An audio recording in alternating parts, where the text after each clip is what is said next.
Dans cette vidéo, nous allons construire l'espace vectoriel normé LP avec un L droit.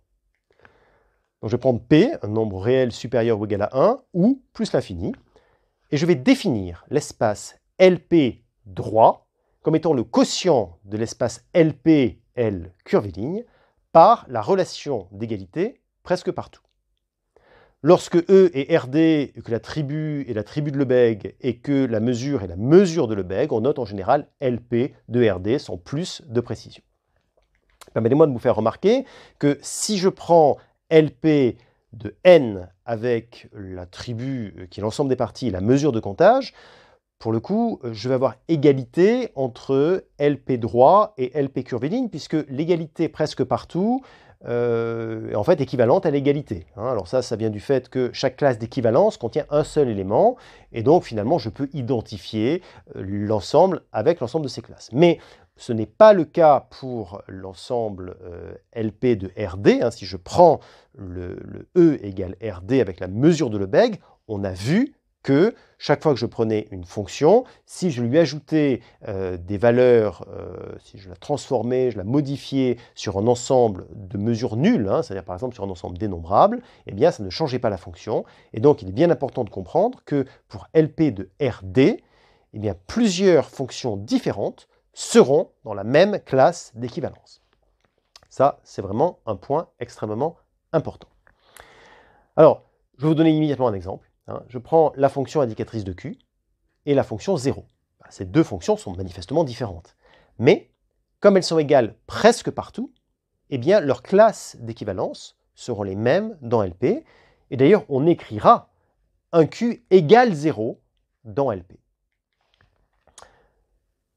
Alors, ceci étant dit, je vais tout de suite donner une proposition. La proposition est que l'addition et la multiplication sont compatibles avec la relation d'équivalence d'égalité presque partout. Alors pourquoi est-ce le cas? Eh bien parce que si je prends F1 et F2 qui sont équivalentes, donc la différence est égale à 0 presque partout, si je prends G1 équivalent à G2, donc la différence est nulle presque partout, eh bien F1 plus G1 moins F2 plus G2, vous voyez bien que c'est égal à la somme de F1 moins F2 qui est nul presque partout, plus G1 moins G2 qui est nul presque partout, donc c'est nul presque partout, donc F1 plus G1 est équivalente à F2 plus G2.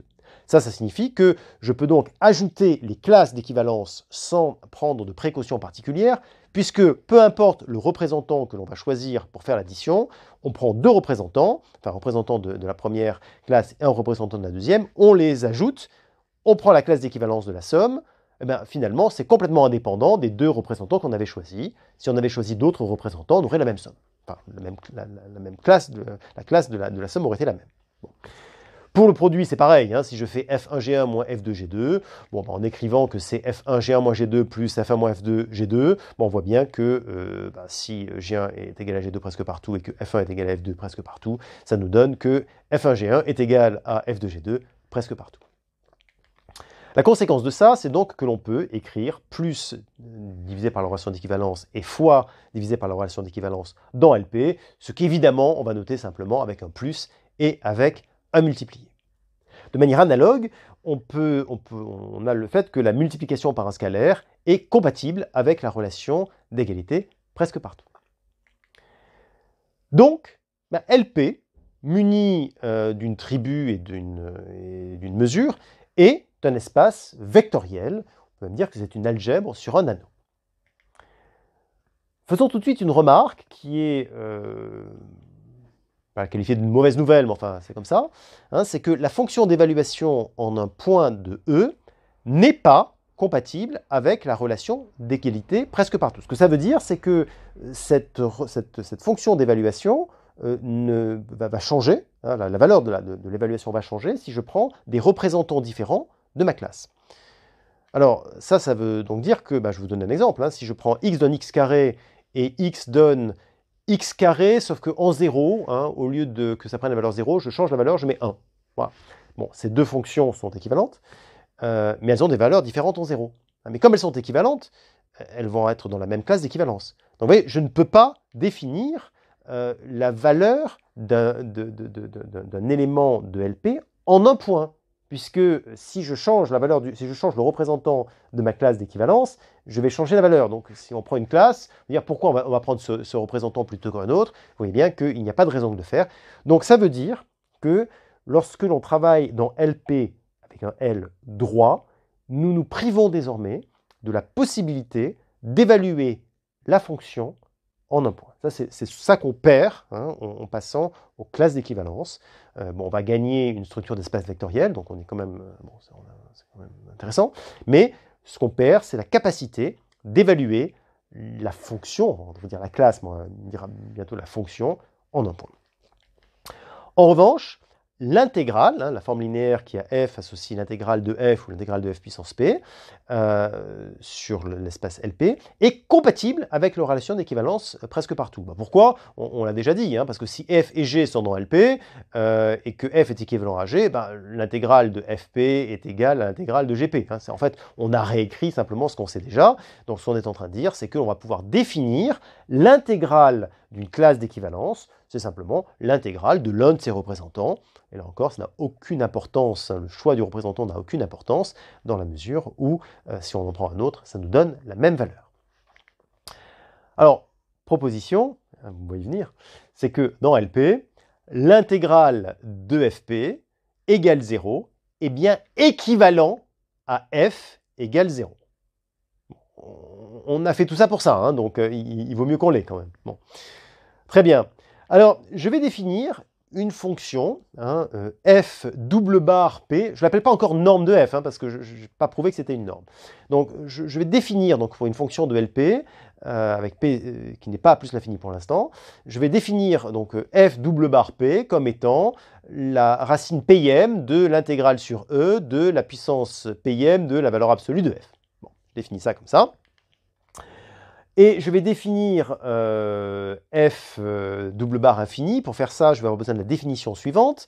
Je dis que m est un presque majorant de f si f de x est plus petit que m pour presque tout x dans e. Bon, je rappelle que f inférieur à m pour presque tout x dans e, ça veut dire que la mesure de l'ensemble où f de x est strictement supérieur à m est égale à 0. La mesure de cet ensemble est nulle, cet ensemble est négligeable. Donc maintenant qu'on a défini la notion de presque majorant, donnons un exemple. Si je prends la fonction qui à x associe moins 1 sur r- étoile, qui vaut 3 en 0 et qui vaut 2 sur r plus étoile, cette fonction a 2 comme presque majorant. 2 n'est pas un majorant, puisque vous voyez bien que 2 n'est pas plus 3, on sait bien ça, mais c'est un presque majorant parce que l'ensemble des points où ce n'est pas un majorant est de mesure nulle. Donc c'est bien un presque majorant. Alors on va définir la borne supérieure essentielle comme étant le plus petit de ces presque majorants, et on le nommera sup essentiel, sup s, et ça va nous permettre de construire une fonction qu'on va appeler pour l'instant f double barre infini, et qui dans quelques minutes sera la norme de f dans l'infini. Donc voilà, nous avons défini ces deux fonctions, donc f double barre p, f double barre infini, et ce qu'on aimerait bien démontrer, c'est que ce sont des normes, donc fp pour l'ensemble LP, et puis f infini pour l'ensemble LP avec p égale l'infini. Alors pour montrer que cette fonction est une norme, on a besoin de montrer trois choses. On a besoin de démontrer que cette fonction évaluant cette fonction f égale 0 si et seulement si f égale 0. La première chose à démontrer.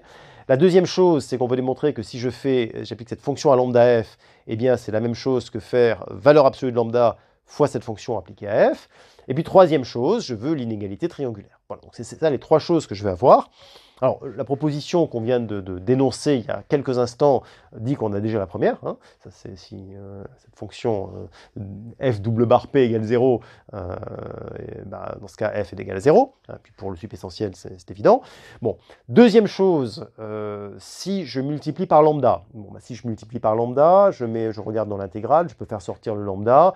Ça va marcher pareil avec le sup essentiel. On n'a pas de difficulté pour obtenir cette égalité. Là où c'est plus difficile, c'est pour l'inégalité triangulaire.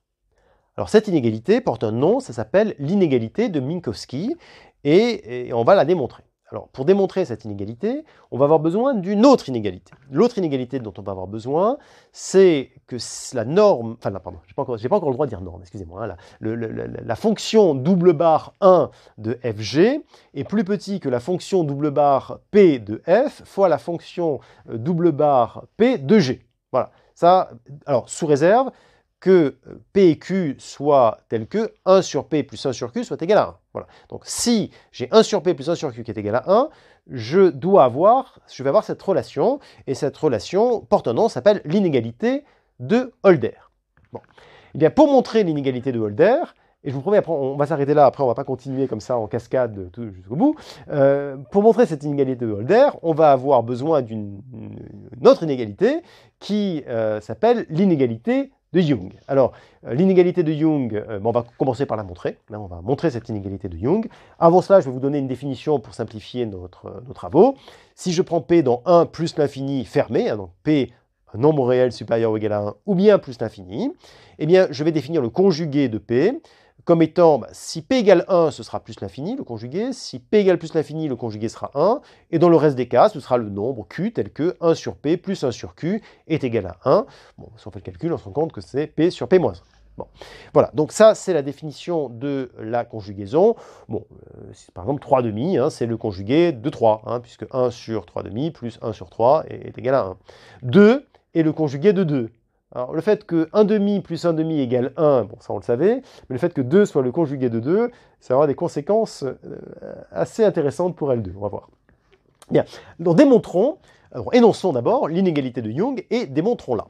Donc je prends P et Q, alors on a dans 1 plus l'infini, ouvert en 1, ouvert en plus l'infini, conjugué, et je dis que chaque fois que je prends deux nombres positifs, eh bien AB est plus petit que A puissance P sur P plus B puissance Q sur Q. Bon, alors, si P égale 2 par exemple, c'est évident, hein, puisque dans ce cas, ce qu'on est en train de dire, c'est que 2AB est plus petit que A carré plus B carré. Hein. Bon, quiconque connaît les inégalités, les identités remarquables s'en était rendu compte. Mais là, ce qu'on est en train de dire, c'est que c'est vrai, quel que soit P et Q, des nombres réels compris entre, donc supérieurs strictement à 1.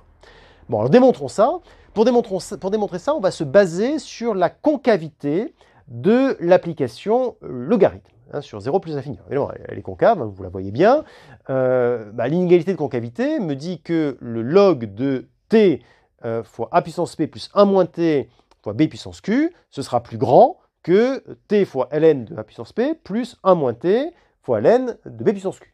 Bon, ça c'est vrai pour tous les t compris entre 0 et 1. Donc en particulier, si je pose t égale 1 sur p, et 1 moins t égale 1 sur q, hein, puisqu'ils sont conjugués, c'est bien comme ça que ça marche, eh bien je vais avoir log de a puissance p sur p plus b puissance q sur q sera plus grand que 1 sur p fois log de a puissance p plus 1 sur q fois log de b puissance q. Bon, ça s'appelle log de a plus log de b, mieux connu sous le nom de log de ab. Oui, bon, sauf que comme log est une fonction strictement croissante, évidemment, ça me donne le résultat attendu. Bon, donc on a démontré l'inégalité de Young. À partir de cette inégalité de Young, démontrons l'inégalité de Holder. Énonçons-la pour commencer. Je prends P et Q dans 1 plus l'infini. Maintenant, j'ai le droit de prendre 1 et j'ai le droit de prendre plus l'infini. Conjugué. Je dis que si F est dans LP et que G est dans LQ, eh bien, le produit de F par G sera dans L1, et ce que je n'ai pas encore le droit d'appeler une norme, hein, mais la fonction double barre de 1 de fg sera plus petit que la fonction double barre p de f fois la fonction double barre q de g. Comment le démontre-t-on? Eh bien, bon, tout d'abord, on va évacuer les cas triviaux. Hein. Donc, bon, si p égale plus l'infini, évidemment, ça marche. Ça marche parce que, vous voyez, vous prenez le sup essentiel, donc c'est une constante, je le fais sortir, bon, il n'y a aucune difficulté.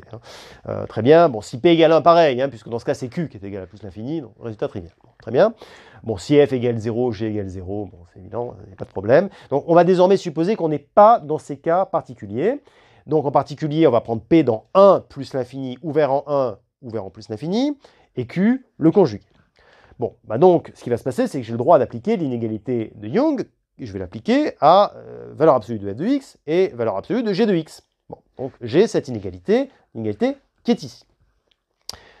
qui va se passer, c'est que si j'intègre sur E, je vais donc avoir à gauche l'intégrale sur E de la valeur absolue de f de x, g de x, plus petit que la valeur l'intégrale sur E de la valeur absolue de f de x puissance p divisé par p, plus l'intégrale sur E de g de x puissance q divisé par q. Hein, voilà, donc ça, c'est effectivement ce que j'obtiens.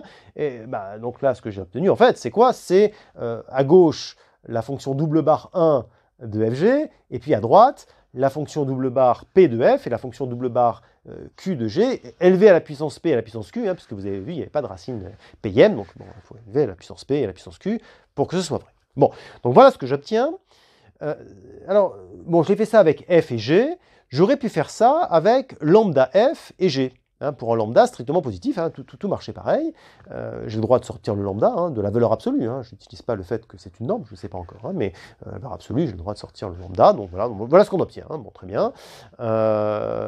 Et donc, une fois qu'on a dit ça, je vais dire, je vais appliquer ça, puisque c'est vrai pour tous les lambdas positifs, strictement. Je vais le prendre pour lambda égale la norme, pardon, excusez-moi, je n'ai pas le droit de dire la fonction double barre q de g, puissance q sur p, divisé par la fonction double barre p de f. Voilà, j'ai le droit de faire ça, hein, puisque c'est vrai pour tous les lambdas. C'est en particulier vrai pour celui-là. On peut me dire, pourquoi vous faites ça et pas autre chose? Alors, il y a deux réponses. La première, c'est parce que vous allez voir, ça marche. Bon, donc a posteriori, on dira c'était une bonne idée. Et puis, a priori, simplement parce que si on essaie de minimiser le membre de droite, vous allez voir que c'est ça qu'il faut prendre. Bon. Mais bon, très bien. Donc, je prends ce lambda. On va voir que ça marche. Donc, je le mets dans l'inégalité. Hein, donc, je fais le calcul. Donc, j'ai puissance p-1. Donc, je fais mes calculs. Hein, j'ai q, p-1 sur p, etc. etc. Donc, je fais tous les calculs. Je me rends compte que q fois p-1 sur p, c'est égal à 1. Hein, donc, là où j'ai les puissances, je peux les enlever. Et finalement, j'obtiens que la fonction double barre 1 de fg est plus petit que 1 sur p, fonction double barre q de g, fonction double barre p de f, plus la même chose avec 1 sur q. Oui, sauf que 1 sur p plus 1 sur q est égal à 1. Donc ce qu'on obtient, c'est exactement l'inégalité de Holder. Bien, donc on l'a démontré. Il ne nous reste plus qu'à montrer à ce stade l'inégalité de Minkowski que nous allons énoncer et démontrer. Alors, théorème, si je prends P dans 1 plus l'infini, en autorisant la valeur plus l'infini, et donc avec éventuellement Q sera évidemment, s'il y a besoin, à un moment donné, on prendra un Q qui sera tel que 1 sur P plus 1 sur Q soit égal à 1, mais là pour l'instant, hein, je ne fais que prendre P dans 1 plus l'infini. Donc, si je prends F et G dans LP, eh bien, je dis la chose suivante, hein, c'est que F plus G est dans LP.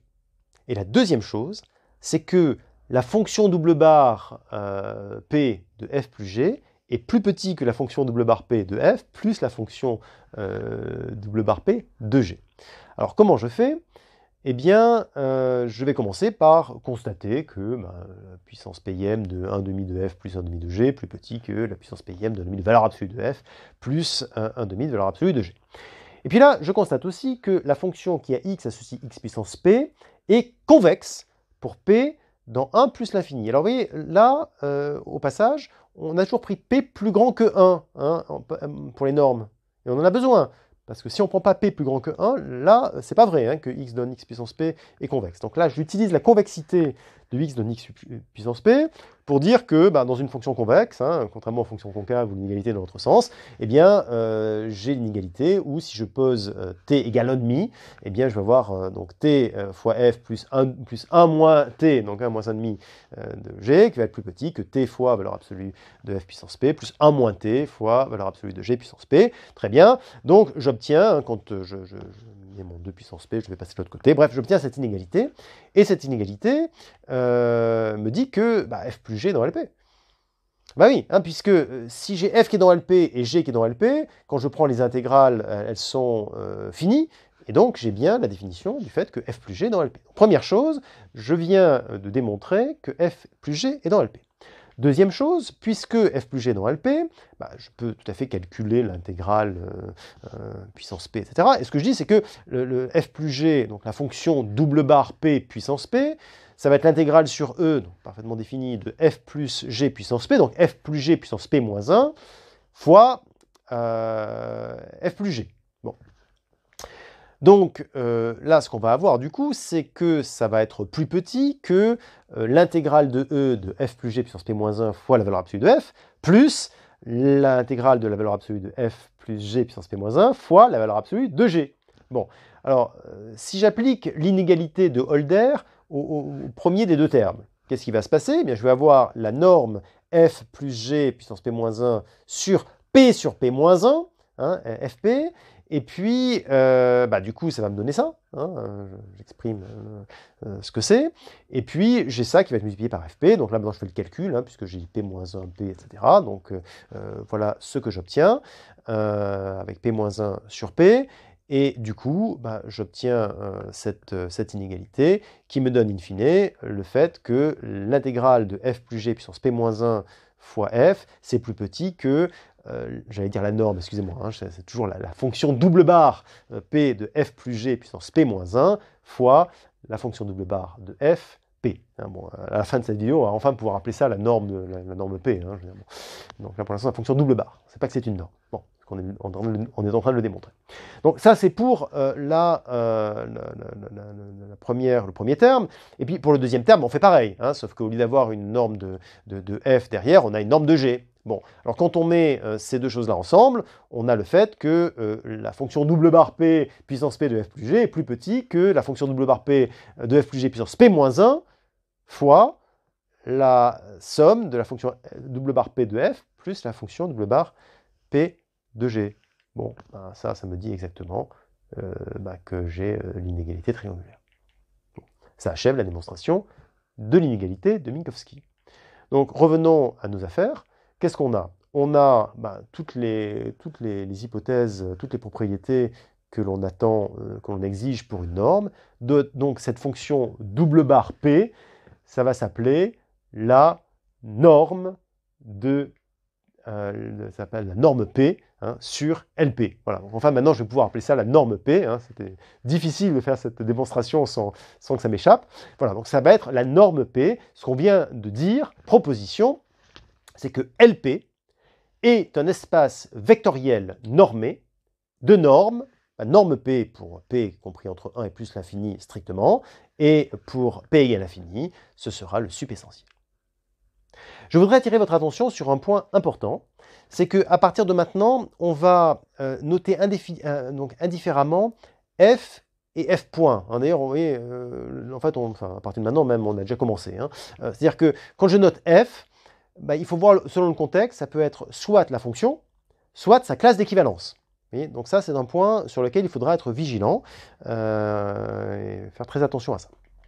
Deuxième point d'alerte, c'est il ne faut pas passer parce que les mots sont les mêmes ou ça ressemble que c'est pareil. Hein. Donc là, je voudrais insister très fortement sur le fait qu'il faut être extrêmement rigoureux et extrêmement précis, comme toujours en mathématiques.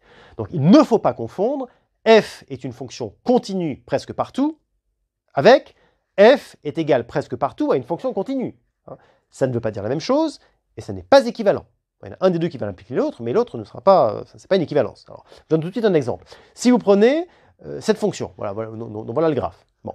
Cette fonction, elle est égale presque partout à une fonction continue. Hein. Si vous avez un doute, voilà la fonction continue à laquelle elle est égale presque partout. Pourquoi est-ce qu'elle est égale presque partout? Parce qu'il y a juste un point où c'est différent. Donc forcément, elles sont mises égales presque partout. Bon.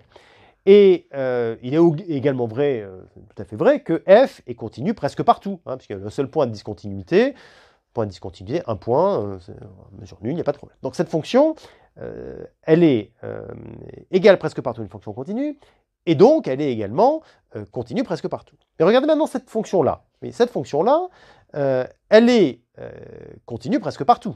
Le point où elle n'est pas continue, il y en a un, c'est un singleton. Donc, bien sûr, l'ensemble des points où elle n'est pas continue est de mesure nulle. Bon. Mais est-ce que pour autant, elle est égale à une fonction continue presque partout? Alors, donnez-moi, si vous pensez que c'est vrai, dites-moi quelle est la fonction continue à laquelle elle est égale presque partout. Et vous allez avoir du mal à en trouver une. On est d'accord? Et oui, donc, vous voyez, là, on est dans la situation où le fait d'être égal presque partout ne signifie pas être, le fait d'être continu presque partout ne signifie pas être égal à une fonction continue presque partout. Donc soyez extrêmement vigilants avec les termes employés et soyez extrêmement rigoureux. Je vais néanmoins vous donner une nouvelle qui va vous réjouir. C'est que s'il y a une fonction continue dans la classe d'équivalence de f, ou de f point devrait-on dire, mais s'il y a une fonction, on dira que la classe est continue. Et dans ce cas, comme il y a quand même un représentant qui est mieux que les autres, hein, une fonction continue c'est quand même mieux que pas l'être, hein, on est tous d'accord. Bon, eh bien, comme il y a une fonction qui est un peu mieux que les autres, eh bien on va dire la valeur de la classe d'équivalence au point x0, ce sera la valeur du représentant continu. Voilà. Donc, dans le cas où on a une fonction continue dans la classe d'équivalence, eh bien on va pouvoir donner une valeur à la classe d'équivalence, enfin on va pouvoir évaluer la fonction en un point.